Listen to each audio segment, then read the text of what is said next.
launch here, especially because there have been so many victims of the case in Kamanaba area. Actually, kung alam po ninyo, tuloy-tuloy pa rin ang patayan.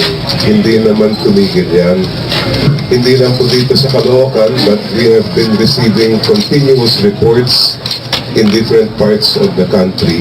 May mga hotspot pa rin. At kahit na kami merong nakasalang na kaso sa Korte Suprema, hinihintay na lang nga namin ang katapusan ng kaso na yan, lumabas na sana ang desisyon, ay walang katapusan yung patayan sa atin. And we are so concerned about that. I think it's time the government stops dispensing justice from the barrels of guns and instead respects the rule of law and gives justice from the courts.